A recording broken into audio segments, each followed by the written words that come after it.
नमस्कार, मैं हर्षित तिवारी। अभय न्यूज के गुरुवार 24 दिसंबर दोपहर के बुलेटिन में आप सभी का स्वागत है। शुक्रवार 25 दिसंबर को मार्गशीर्ष माह की शुक्ल पक्ष की एकादशी तिथि रहेगी।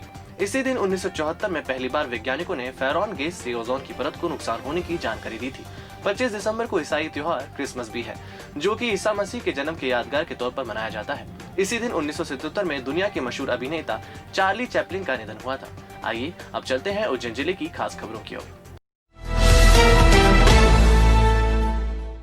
मक्सी रोड स्थित उद्योगपुरी में संचालित अगरबत्ती कारखाने में देर रात आग लग गई है। फायर ब्रिगेड के 4 दमकलों ने 3 घंटों में आग पर काबू पाया। आग लगने की वजह मशीन गर्म होना बताया जा रहा है। आग से हुए नुकसान का आकलन किया जा रहा है। खास बात तो ये रही कि इसी कारखाने में 2 साल पहले भी आग लगी थी। उस समय भी कारखाना संचालक मुर्तजा अली को फायर सेफ्टी के इंतजाम करने की हिदायत दी गई थी। बावजूद मुर्तजा ने कोई इंतजाम नहीं किए। इसके बाद एक बार फिर आगजनी होने से कारखाना संचालक पर कार्रवाई करने की तैयारी की जा रही है। फायर ब्रिगेड के ऑफिसर इसे कारखाना संचालक की लापरवाही मान रहे हैं, जिसके चलते उस पर कार्रवाई की जा सकती है। आग को लेकर कारखाना संचालक की कार्यप्रणाली भी शंका के घेरे में है, जिसके चलते पुलिस मामले की जांच कर रही है कि क्या वाकई कारखाने में आग लगी थी या फिर आग को लगाया गया था। ये सब अगरबत्ती कारखाना है। अब नुकसान का तो अभी आप कुछ बता नहीं सकते हैं, अब देखेंगे। मोटर कुछ ज़्यादा गर्म हो रही थी या कुछ माल ज़्यादा फाइन होगा, बारीक होगा, तो लेबर समझ नहीं पाए।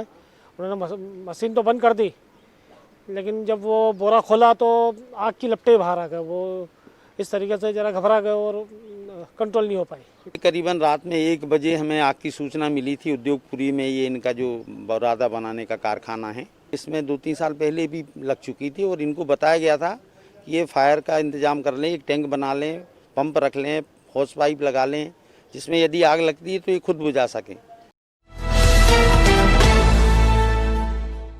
गुंडों के खिलाफ सख्ती दिखाने वाली पुलिस और नगर निगम की टीम गुरुवार सुबह थोड़ी नरम दिखाई दी। पांड्या खेड़ी में रहने वाले अशोक ठाकुर और उसके 2 बेटे कुलदीप एवं पंकज पर 2 दर्जन से अधिक गंभीर मामले दर्ज हैं, जिसके चलते निगम और पुलिस की संयुक्त टीम उनके आशियाने उजाड़ने पहुंची थी। लेकिन ये टीम मकान का छज्जा गिराकर ही लौट आई। बताया जा रहा है कि भाजपा माधव नगर मंडल अध्यक्ष के हस्तक्षेप के बाद अमले ने 2 मंजिला मकान के बाहरी हिस्से को तोड़कर विराम दे दिया। हालांकि अधिकारी आसपास के मकानों को नुकसान पहुंचाने के चलते कार्रवाई रोकने का हवाला दे रहे हैं। मकान के शेष हिस्से को हाथों से तोड़ने के बारे में कहा जा रहा है, लेकिन दबी जुबान में अधिकारी ये स्वीकारते हुए मिले हैं इस मकान को इसके बाद अब नहीं तोड़ा जाएगा। बता दें कि 2 दिन पहले निमनवासा के हिस्ट्री शीटर बदमाश जसवंत लाहौर के 8 मकान तोड़ने पहुंची टीम 2 मकान तोड़कर ही लौट आई थी। इस मामले में भी राजनीतिक हस्तक्षेप के बाद अधिकारी शांत बैठ गए थे। मजदूरी करके घर लौट रहे युवक को डंपर ने कुचल दिया। गंभीर घायल युवक की अस्पताल में मौत हो गई है। नागदा का रहने वाला 28 वर्षीय मोहन गोयल कालूहेड़ा में काम करता था। लौटते वक्त उसे नागदा के पास तेज रफ्तार डंपर ने टक्कर मार दी। गंभीर हालत में मोहन को उज्जैन के तेजनकर हॉस्पिटल में भर्ती किया गया, जहां उसकी मौत हो गई। नीलगंगा थाना पुलिस ने पीएम के बाद शव परिजनों को सौंप दिया है। मोहन शादीशुदा था। उसके 3 साल और 8 महीने के 2 बेटे हैं, जो डंपर चालक या यूं कहें प्रशासन की लापरवाही के चलते अनाथ हो गए हैं। मिलावटखोरों पर जिले भर में कार्रवाई की जा रही है। खाद्य सुरक्षा अधिकारी दीपा टटवाड़े और स्थानीय प्रशासन ने नागदा शहर में सैंपल लेने की कार्रवाई की तो मिलावटखोरों की गुंडागर्दी का शिकार होना पड़ा। खाद्य सुरक्षा अधिकारी दीपा टटवाड़े, प्रभुलाल डोडियार और तहसीलदार आर के घुआ जब चंद्रशेखर मार्ग स्थित अशोक कुमार एंड कंपनी तेल की दुकान पर पहुंचे, जहां निरीक्षण के बाद सैंपल की कार्रवाई की जाने लगी। इस दौरान व्यापारी आशीष चौधरी और उनकी पत्नी रैना चौधरी मौके पर पहुंची और हर बार उनकी ही दुकान पर कार्रवाई करने का आरोप लगाकर हंगामा करने लगे। यहाँ 1000 लीटर के ड्रम में रिफाइंड सोयाबीन तेल था, जिसका सैंपल अधिकारी द्वारा लिया जा रहा था, जिसे दाम्पत्ति ने फेंक दिया। इसके बाद तहसीलदार की कॉलर पकड़ी और झूमा झटकी गई, जिससे तहसीलदार के हाथ में मोच आ गई। जब तहसीलदार घुआ महिला अधिकारी दीपा को बाहर लेकर आने लगे तो व्यापारी की पत्नी ने उनका हाथ पकड़ लिया और जाने से रोका। जैसे तैसे अधिकारी बाहर निकले और मंडी थाने पहुंचे। खाद्य सुरक्षा अधिकारी दीपा टटवाड़े की शिकायत पर मंडी पुलिस ने व्यापारी दाम्पत्ति पर शासकीय कार्य में बाधा की धाराओं में प्रकरण दर्ज कर गिरफ्तार कर लिया है। इसके अलावा टीम को गोपाल ट्रेडर्स की छत पर सिंटेक्स की टंकी में सोयाबीन तेल मिला। बाकायदा पाइपलाइन के माध्यम से ये नीचे जा रहा था। दल ने गोपाल ट्रेडर्स से जिसे जब्त कर लिया है।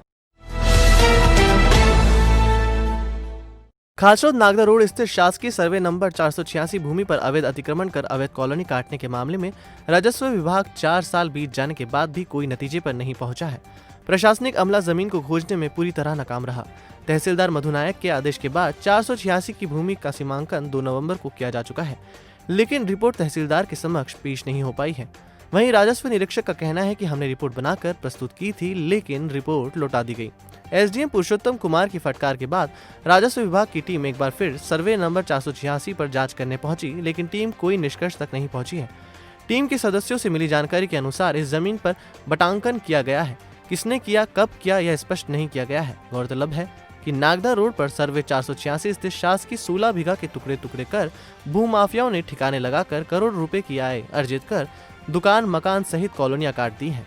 लेकिन खाचोद प्रशासन मौन बैठा हुआ है, जबकि प्रशासन के पास कई रजिस्ट्रियां पहुंच चुकी हैं, जिसमें स्पष्ट है कि 1 बीघा पट्टे की खरीदी गई शासकीय भूमि में से 486/2 की 0.209 हेक्टेयर भूमि से अधिक भूमि वर्ष 1986 से 1995 तक बेची जा चुकी है।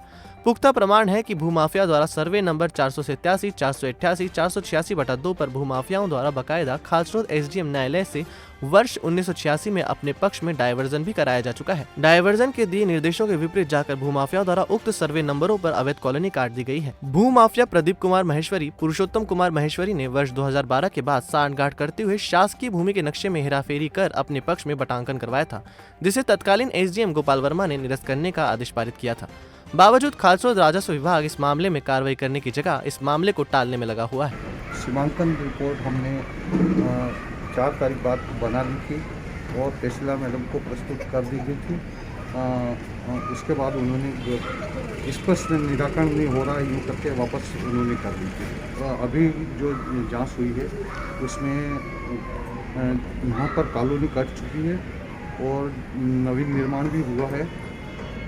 उसके बाद इनकी रजिस्ट्रियों की जांच करने के बाद ही निराकरण किया जा सकेगा।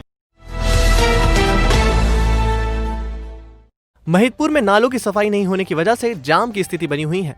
सड़कों पर फैल रहे गंदे पानी और दुर्गंध की वजह से क्षेत्रवासियों को नरकीय जीवन जीना पड़ रहा है। आलम यह है कि तराना तोतला मार्ग पर महिदपुर नाके से शिव श्री टॉकीज के बीच में पड़ने वाले नाले पर अत्यधिक कचरा जमा होने से पानी की निकासी नहीं हो पा रही है।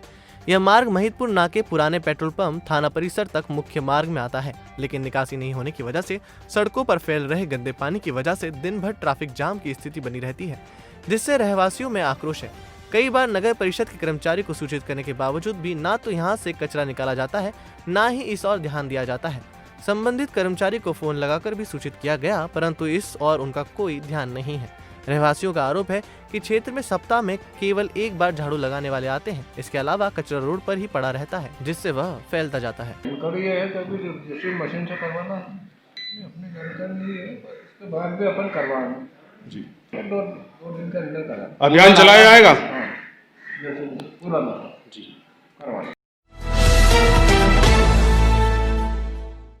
तो आपने देखी उज्जैन जिले की खास खबरें। आपको हमारा बुलेटिन कैसा लगा, इसका फीडबैक कमेंट सेक्शन में जरूर दीजिएगा।